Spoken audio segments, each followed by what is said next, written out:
د شنو غرونو په منځ کې په یو وړوکي شانتې کلي کې یو غریب هلک اوسېدو چې د هغه نوم فراز و. د هغه پلار وفات شوی و او هغه به اوس د خپلې بوډۍ مور سره په یو کچه کور کې اوسېدو. هغوی ډېر غریبانان وو خو د زړه نه ډېر ښه خلک وو. هغه به هره ورځ د خلکو کارونه کول، چا له به یې چیلې سرولی، نو چا له به یې د ځنګل نه لرګي راوړه او چا سره به یې په پټو کې کار کولو او څه لږې شانتې پیسې به یې ورکولې او هغه به یې راوړې او خپلې مور له به یې ورکولې. مور به ورته اکثر وی زویه مو غریبانان ضروري یو، خو که د چا حق وانخلې. نو فراز په خندا شو او مور ته ووی یو ورځ به الله تعالی زموږ مدد وکړي. یوه ورځ فراز په ځنګل کې لرګي وهل، نو یو بوډا سړی یې د اونې لاندې ناست ولیدو. هغه ډېر کمزوری او وږی هم و. نو فراز زر د هغه خواله راغی او ورته یې وویل بابا جي ته ټیک یې؟ نو بوډا بابا ورته په نرمې اواز سره وویل زویه زه ډېر تږی یم. نو فراز ورته هغه خپلې اوبه ورکړې.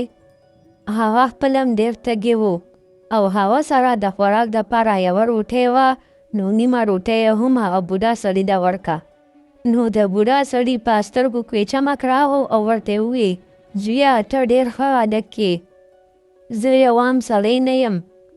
نو اچانک هغه ودرېدو او د هغه نه ګیر چاپېره رڼا خوره شوه او ورته یې وویل زه تا ته یو راز ویم. د دې غر نه اخوا یوه پخوانۍ ونه ده، د هغې لاندې یوه خزانه دفن ده، خو ګوره یاد لره هغه خزانه صرف د نیکانو خلکو دپاره ده. بوډا سړي دا وویل او غیب شو. فراز حیرانه شو خو هغه ته د خپلې مور خبره یاده شوه چې لالچ په نه کې. په بله ورځ فراز د غرونو شاته لاړو او بوډا سړي چې ورته کومه ونه ښولې وه نو هغه یې راپیدا کړه او هغې سره یې کوم خوا کې ځمکه وه هغه یې وکنسته، نو یو وړوکي شان صندوق ورته میلو شو چې په هغې کې د سرو زرو سپینو زرو سکې موجود وي. نو د فراز په سترګو کې اوښکې راغلې او ویې وی یا الله ستا لاک لاک شکر دی.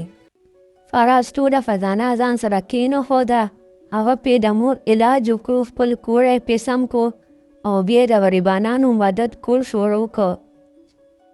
د یتیمانانو ماشومانو دپاره یې کپړې واخیستې او په جومات کې یې د اوبو انتظام وکړو او د کلي خلک حیرانه وو چې فراز خو په رښتیا ډېر ښه هلک دی. څه وخت پس د فراز زندګي بدله شوه خو د هغه زړه هماغه شانتې و. هغه اوس هم ډېر مهربانه او د مشرانو عزت پې کولو.